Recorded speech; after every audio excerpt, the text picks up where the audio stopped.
You're listening to Becoming CEO, where we share our journeys as solo founders to becoming the CEO of seven-figure businesses. And these are our behind-the-scenes conversations as we figure it out, and these are things that most people just aren't sharing.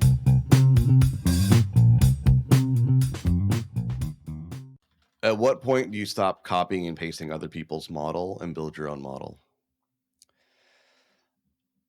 I would say as soon as humanly possible, once you've gained traction.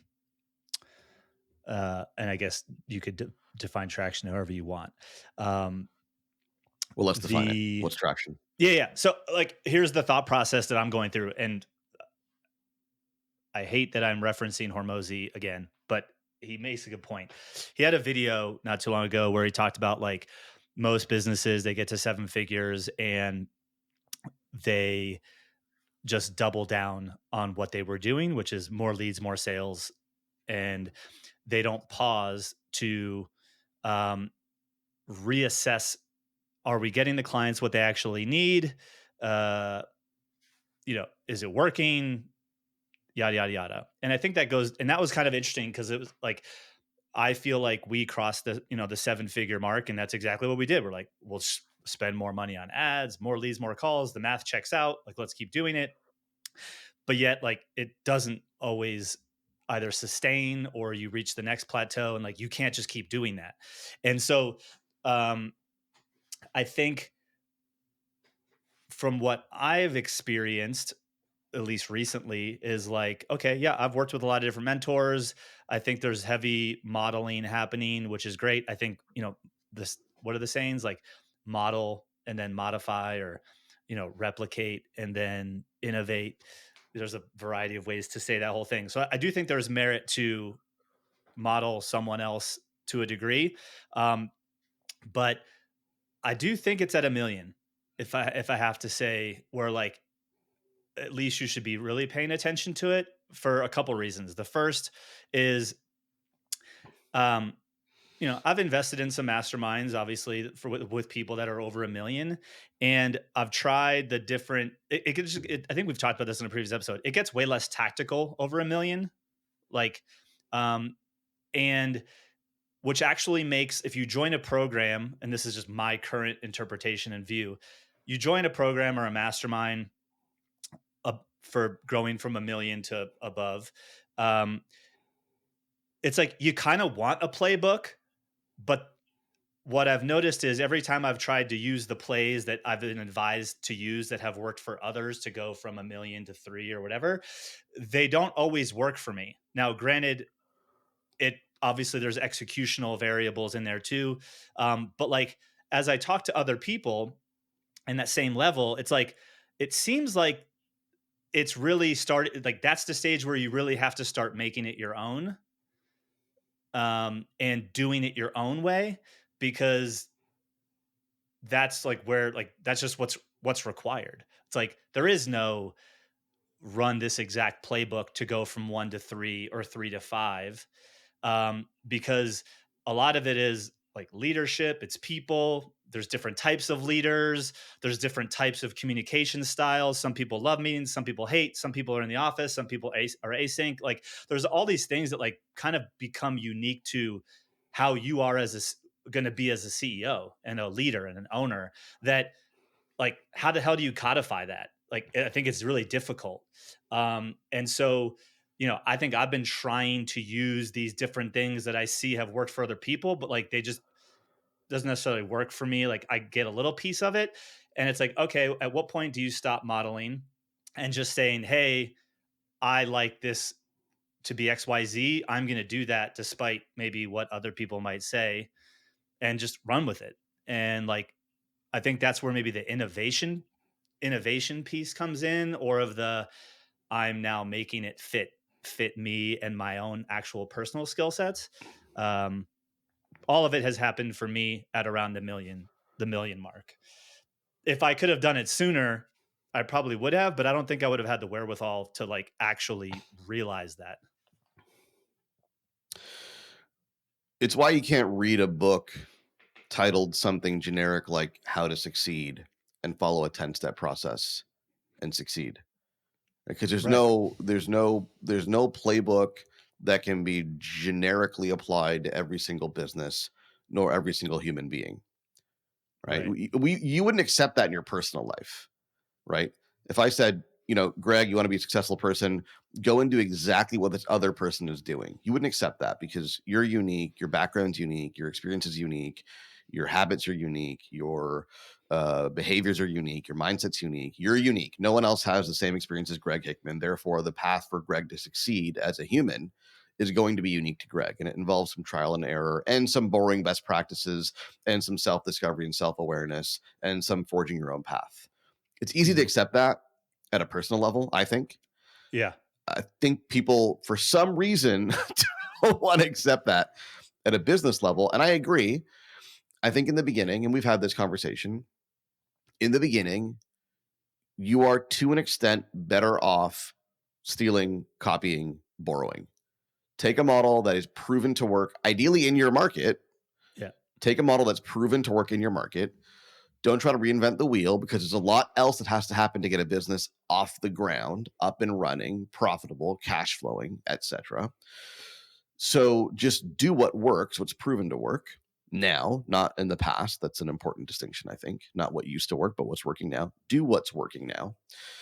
And then I don't know if it's a million. I think that's far too crass of Yeah. a marker, you know. Yeah. Makes sense.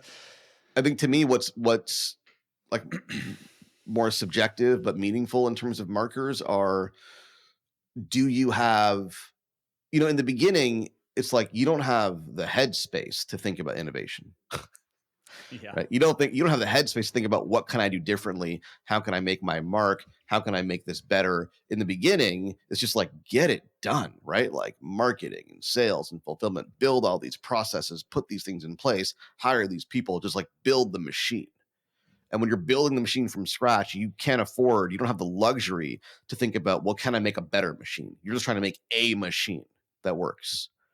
And there's a point, and I think it is a million for a lot of people, right? But it depends on the market, price point, etc. There is a point at which you look at it and you go, okay, I built the machine. And now I can either focus, to your point, on just feeding more stuff through the machine that I've basically copied and pasted from some other business and hope that it works out. Or I can invest my energy as an owner, CEO, in looking at how that machine could be made more efficient, more effective. And there's no playbook for that. At that point, you've got Right. what you've Yeah. got, and you've got to define your next step accordingly. Yeah. And I also think the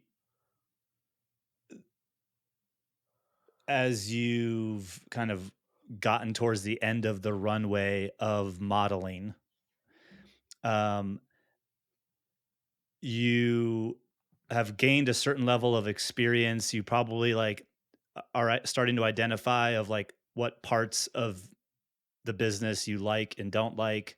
Um, and I think the the vision it becomes like the vision piece, right? Like, well, where do you want this to go? Because if if we are using the arbitrary number of a million, like there kind of is, if you identify this is the type of business that I want to run, coaching, consulting, training, like yeah, there's a handful, 3, 5 delivery models, structures that most people use. And like it's like you're adopting that vision. Okay, this model executed appropriately can get me to this number. But then you get to that number and now it's like, oh, well, now you need your own vision. And it's like, well, what do you want? It's like, oh, well, actually, I don't want 1,000 clients or customers. Oh, well, this whole model was designed for that. So, like, what do you need to change? It's like, I think uh, it's almost like now you're responsible for the vision versus like you got here because you kind of just adopted a loose vision from somebody else, not just maybe a model. Um, but yeah, it's interesting. It and I also think there's outside of I would gather. I think we've talked about this somewhere on another episode of like the seasons of life that we're in. I would gather that this also would differ. I'm guessing it would differ if we were in different seasons of life. Like if I were 20 and had no kids, uh, maybe I wouldn't think about this at all. I have no idea. But like I'm in a season of life where like my I'm also not like scale, scale, scale, hustle or die. You know, I'm not trying to make billions or change the world. Um, I'm trying to change and help a small subset of people that were like me. Um, and yeah, so like all of that kind of comes, I guess, comes into more perspective. But also to your point, because I actually now have the time to think about it. Like when I was in the trenches at 20K a month, like I didn't even have the luxury of like, I mean, I was working 60-hour weeks, 80-hour weeks, and I was cool with that because that's just what it felt like it took. Um, I work a fraction of that now. So I have a lot of time to think about this. But there's also confidence, right? So like there's reaching the that milestone where you can look at your machine and go, okay, the thing is working. Now, how do I make it better, optimize it? Where do I innovate? There's the time to be able to afford to do that. And then there's the confidence. That takes a certain amount of confidence to be able to say, I'm going to find my own way of doing things now. I'm going to make my own move and not simply copy and paste other models, which is what you were accustomed to at one point. At what point, here's my question to you, at what point do you feel like you had the confidence to be able to do that? To change. To start to make your own decisions and rely less on modeling? Um, when do I feel that way? When did you feel that way? I know you're Oh. I know you're there, but, like, when did that happen? Like, was it a switch where you're like, "I'm here"? Was it a transition? What happened there? um, I don't I think I'm only part of the way there if I'm being honest. Um, I would say actually I think I'm there, but a character trait of mine that I have historically had that I'm working on is uh kind of s- seeking validation. Like, is this the right move? Is should I do it this way? Should I do it that way? What do you think? And I haven't fully shed that. So, like, while I do think I have the confidence to make the changes, my behaviors of still seeking validation, I think, have prevented me from confidently executing on it.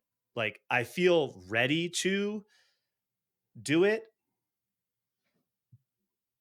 but I'm also like, do I do this by my like how do I do this by myself? Like I kind of need other people to be like, yeah, this is a good idea. But like I don't know if I'm gonna I mean, I don't I'm not gonna get that. At least and if you go seek validation from then too many people, then you're like, all right, well, some people say yes, some people say no. Well, what do I do? And then you have indecision. And that's actually been a character trait of mine for a long time, like I said. So I think, yeah, I'm still kind of in it. I feel ready, but in some ways not. Yeah, it's interesting. I think it's gonna be different for everybody. My personal experience, we used to joke about it, right? I've always had mentors for the first few years in business. I'd buy every program, I work with every mentor. Like, that was the case for years, and then I just stopped, and I haven't had a mentor in, I don't know, it's been a couple of years, at least a year, maybe a couple of Man, years. time flies. Time Yeah, flies. I'm not in any programs. I don't wanna be. I have peers. I have you, maybe a few others, but not many, to be honest, a really Are you close cheating on circle. me? I'm just kidding. I don't think I am. I was gonna say, like, I wanna be cool, make it sound like I have more friends, but I think it's just you, really. I mean, I talk to you the most about business. There aren't many others. Like, I so here's why. I think in the beginning, I needed mentors for the reason that you mentioned, right? For validation. I needed mentors to be able to tell me, "Yeah, you're doing the right thing, go and do it." And that was really valuable in the beginning because second guessing every move at that stage in the game would have been very costly. And I didn't want to second guess anything. So I remember I paid, you know who I'm talking about. I paid one particular mentor $60,000 for 6 months. And it was like 2 meetings a month. It's like 3 grand per meeting, something like that, right? People like, you're crazy, right? But this was somebody that had mentored, hundreds of seven-figure coaching businesses. And my logic was, if he thinks I'm doing the right thing, I can just buckle down and focus on execution and not second guess anything. Because if anybody's seen, uh, a wide variety of coaching businesses scale, it's him.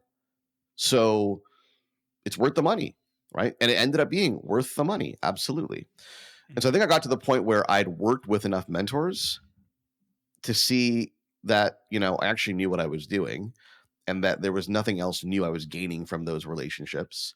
And that Mhm. in some of those cases that those mentors ended up blowing up their businesses. You know who I'm talking about, right? That also made me realize, actually following their advice blindly at a certain stage becomes dangerous Mhm. because they don't have it all figured out necessarily. They're human, they're fallible, right? Yeah, yeah. And I think that's in some that coincided with me getting to the stage where we had the machine built. I was less in the weeds, less in the day to day, had more time and space to think. And it gave me the confidence to start to make my own decisions. And then at that point, it was really a matter of, making moves, learning from those moves without a safety net, without the validation of a mentor or a mastermind, learning from those experiences, and then making more moves, more decisions. And the confidence grew that way. And we're never done, obviously, Yeah, yeah. right? Yeah, I mean, that all makes sense. Yeah, and like I said, I think I'm in a program right now that I'm exiting, um, and it like even just the thought of getting out. Like I haven't been participating.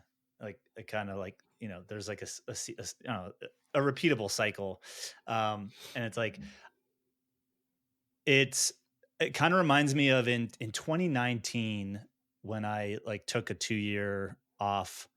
It's funny. I took 2 years off from working with any sort of coach or program. Maybe it was 2018. I forget exactly when. Um, One of the things that I would say is I feel like I'm finally starting to hear my own voice in my head.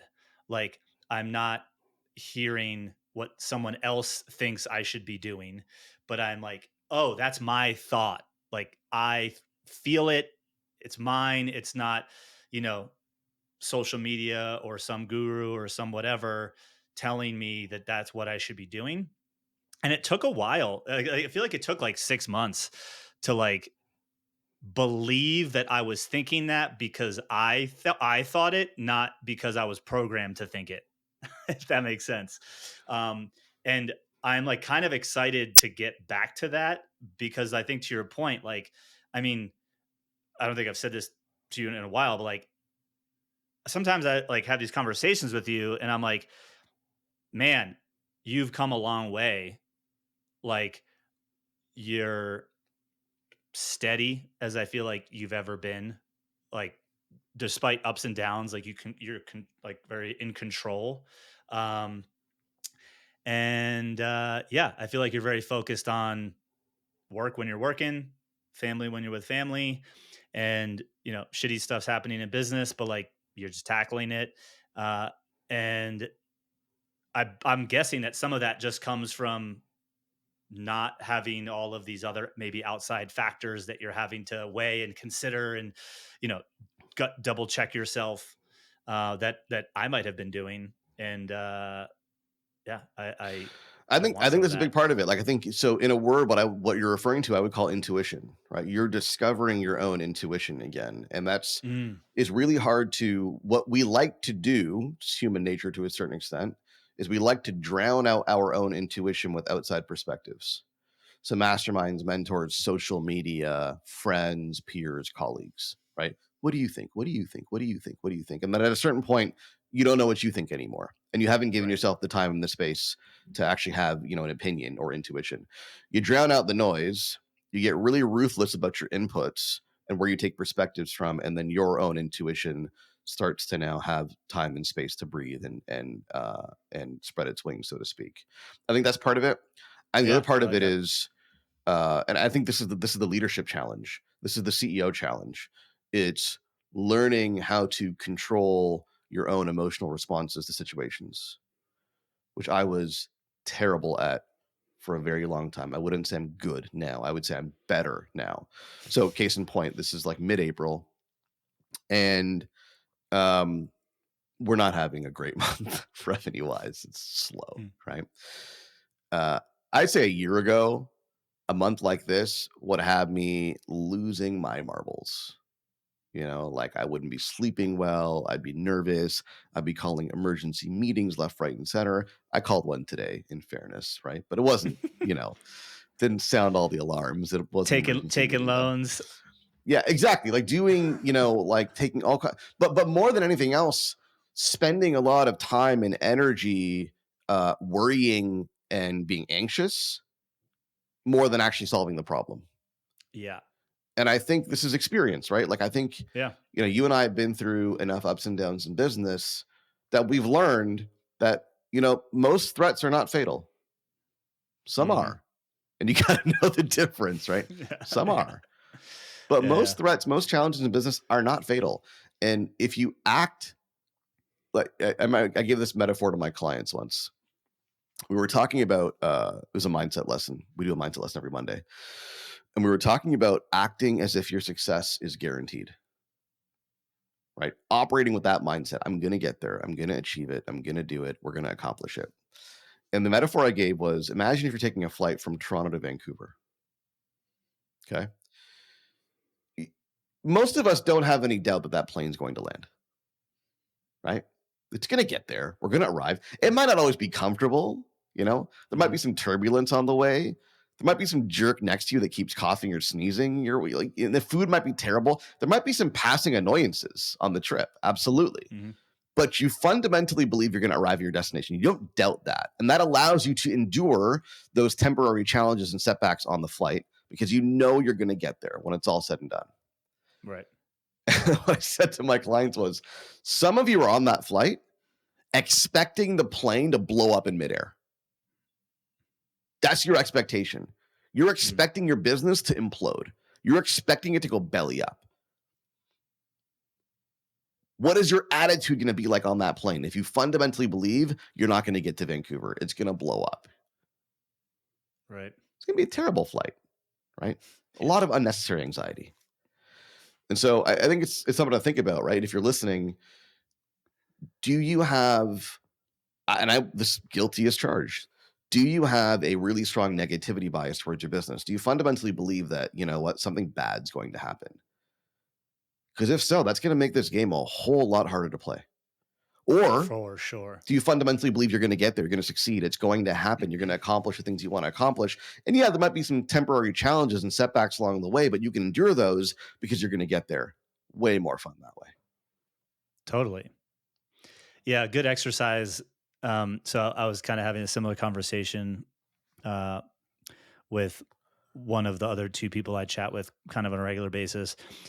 And he made a comment. He's like, dude, he's like, do me a favor. Tonight, I want you to close your eyes and I want you to think about where you were 10 years ago and like really sit in it. Like, how much money were you making? Were you happy? Did you have what you wanted? Because, and I did it. And I was like, I was still in corporate America. I was, I was, if to the day, I was months away from selling my house, proposing to my now wife, and quitting my job, which I did in a span of like 60 days. I did all three of those things in a span of 60 days. And obviously changed my life, but like I had a cush low six-figure salary. I wasn't stoked about the work. I had a obviously full-time job, but like I was I was months away from going all in, and the first year of business like was brutal.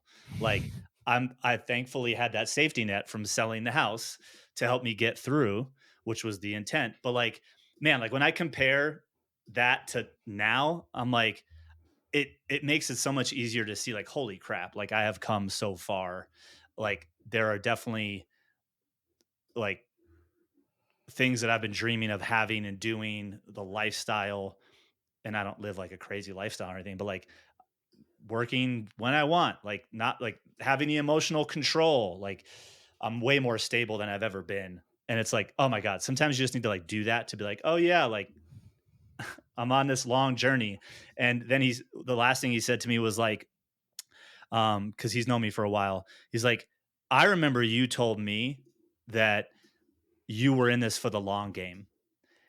And he's like, if you just keep reminding yourself that you're in this for the long game, and also how long you've been in the game, like, and how far you've come in that time, like, why do you think if it took you 10 years or whatever, when did I go? Uh, 2014. Yeah. So I went out on my own. My first full year on my own was 2014. So next year, I'll have been working for myself for 10 years. And clearly, I'm like between this $1 and $2 million mark. It's like, if it took me 10 years to get to that, why do I believe and beating myself up that I didn't double or triple in a year? Like, because even if it took me another 10 to get to double, triple, whatever, like you're still going to be way better off.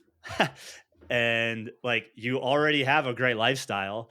So I'm like, yeah, it's true. Like, even if the horizon was extended another 10 years for me to get to this goal that I am currently trying to get to in a fraction of that time, like I'd still be pretty stoked. Um, I know all that kind of just put it in perspective for me. So if you're feeling anxious, maybe just think about where you were 10 years ago, uh, and just look at how far you actually have come. And, who are you to think that you should be able to do 10 years of work in a year? And even if you retreat along the way, even if you have some years where revenue is down on that path, which Yeah. you Yeah. invariably will, by the way. Like, I Oh, don't know 100%. any businesses that only go up and to the right forever, right? You will. Yeah. We had our, I mean, year over year, not so much, but within a year, we had our kind of first dip in revenue last year, right? Yeah. And Same. my attitude was, I think we talked about it, was this is a rite of passage. I've got to have a constraining experience. I've got to have an experience where revenue goes down. I've got to feel that. I've got to lay some people off. I've got to cut expenses. I've got to do that. It's a necessary experience as a business owner. Yeah.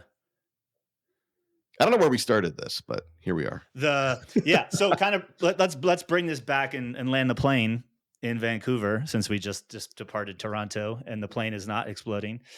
Um, when do you stop modeling and start innovating and kind of taking the wheel, truly taking the wheel? Um, and clearly, we've covered that.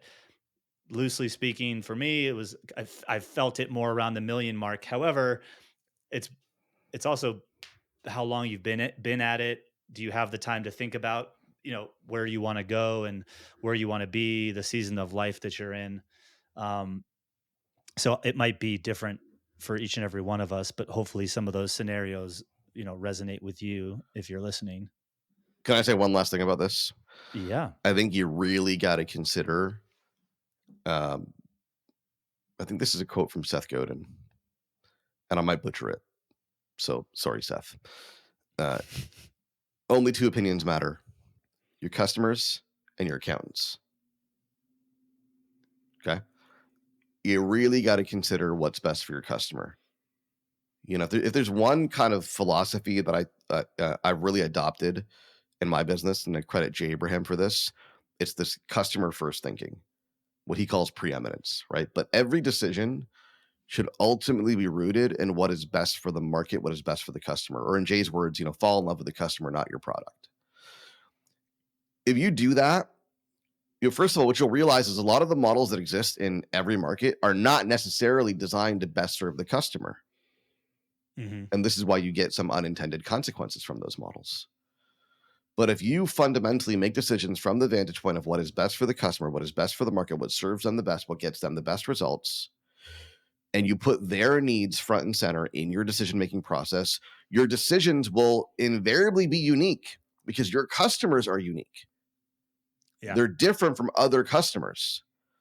Your decisions will be unique.